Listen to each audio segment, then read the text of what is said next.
sistem ketatapremerintahan di Indonesia dan membandingkan dengan sistem ketatapremerintahan dari negara lain. Adapun negara yang saya gunakan yaitu negara di Inggris.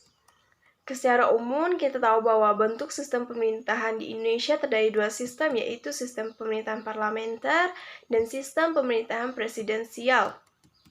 Tetapi dalam berbagai literatur terdapat juga sistem pemerintahan semi-parlementer dan sistem pemerintahan semi-presidensial. Sistem pemerintahan semi lebih identik dengan sistem pemerintahan yang campuran. Sistem pemerintahan semi merupakan suatu sistem pemerintahan campuran antara presidensial dengan parlementer. Sistem pemerintahan semi-presidensial merupakan campuran dua sistem pemerintahan yaitu presidensial dan parlementer. Hanya karakter sistem pemerintahan presidensial lebih kuat dari sistem pemerintahan semi-presidensial. Begitu juga sebaliknya tentang sistem pemerintahan semi-parlementer. Jika melihat konstitusi secara utuh, maka sistem pemerintahan Indonesia cenderung pada sistem pemerintahan presidensial. Hal tersebut dikarenakan banyaknya pengaturan di konstitusi yang cenderung terhadap sistem pemerintahan presidensial. Sistem pemerintahan sesungguhnya merupakan relasi pelaksanaan pemerintahan di eksekutif. Dalam hal ini, presiden dengan pelaksanaan di legislatif yakni Majelis Permusyawaratan Rakyat. Artinya, sistem pemerintahan merupakan relasi cabang kekuasaan eksekutif dengan cabang kekuasaan legislatif. Pengertian tentang sistem pemerintahan tersebut tidak lepas dari adanya teori tentang cabang kekuasaan dalam sebuah negara. Teori cabang kekuasaan dalam sebuah negara menyatakan bahwa negara sesungguhnya mempunyai 3 cabang kekuasaan yaitu legislatif, eksekutif, dan yudikatif. Legislatif merupakan pembuat undang-undang atau kebijakan, eksekutif merupakan pelaksana undang-undang atau kebijakan, dan yudikatif merupakan penegak terhadap penyelewenang dari undang-undang. Indonesia sesungguhnya menerapkan sistem pemerintahan presidensial jika berkaca pada Undang-Undang Dasar 1945 setelah perubahan. Bukti bahwa Undang-Undang Dasar 1945 menerapkan sistem pemerintahan presidensial adalah adanya pemisahan kekuasaan antara cabang kekuasaan eksekutif dengan cabang kekuasaan legislatif. Pemisahan kekuasaan dari dua cabang kekuasaan tersebut adalah indikator penting dari adanya sistem pemerintahan presidensial. Kekuasaan eksekutif atau pemerintah yang telah banyak mengalami pemisahan dengan kekuasaan legislatif merupakan indikator dari sistem pemerintahan presidensial. Pemisahan kekuasaan antara cabang eksekutif dengan legislatif dapat dilihat dari adanya Undang-Undang Dasar 1945 sebelum perubahan dengan Undang-Undang Dasar 1945 setelah perubahan. Selanjutnya yaitu Undang-Undang Dasar 1945 sebelum perubahan memberikan kekuasaan kepada Presiden sebagai kepala cabang eksekutif untuk membuat undang-undang. Setelah adanya perubahan Undang-Undang Dasar 1945, Presiden sudah tidak lagi mempunyai kewenangan untuk membuat undang-undang. Kewenangan Presiden hanya mengajukan rencana undang-undang. Kewenangan membuat undang-undang menurut Undang-Undang Dasar 1945 yang telah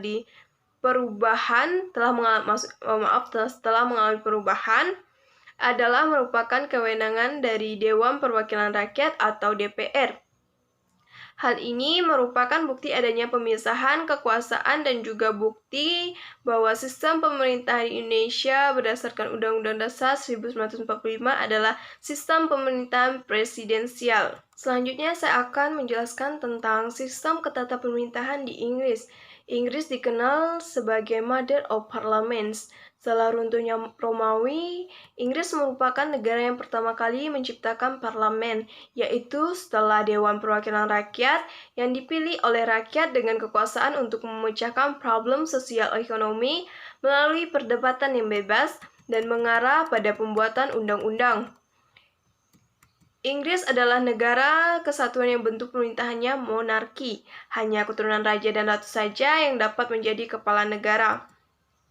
Sistem pemerintahan yang diterapkan adalah parlementer, sehingga di samping raja dan ratu, Ada Perdana Menteri, ketua partai yang memegang pemilu sekaligus ditunjuk sebagai Perdana Menteri dan sekaligus sebagai formatur penyusun kabinet. Sehingga kabinet yang dibentuk lazim kabinet parlementer.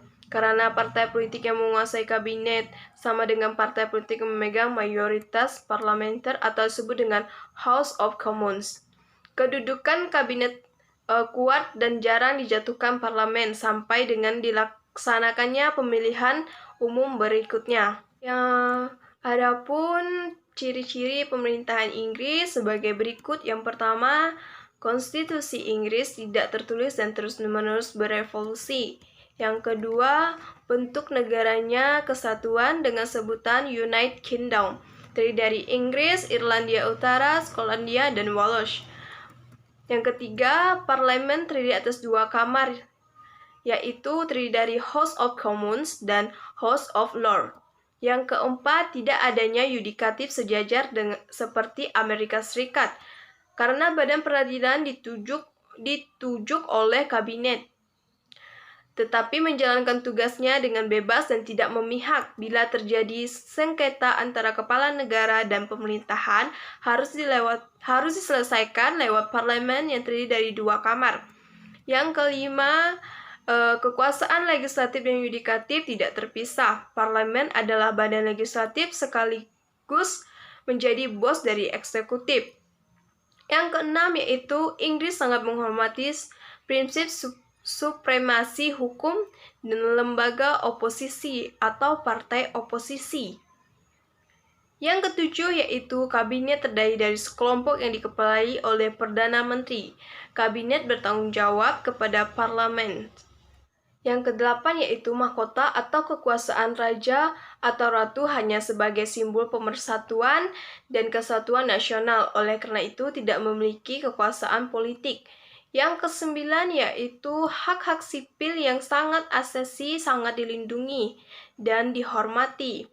Yang ke-10 dan yang terakhir adalah Perdana Menteri adalah ketua partai yang memenangkan pemilu dan sekaligus menjadi ketua House of Commons. Demikian yang dapat saya sampaikan terkait sistem ketatapremerintahan di Indonesia dan sistem ketatapremerintahan di Inggris.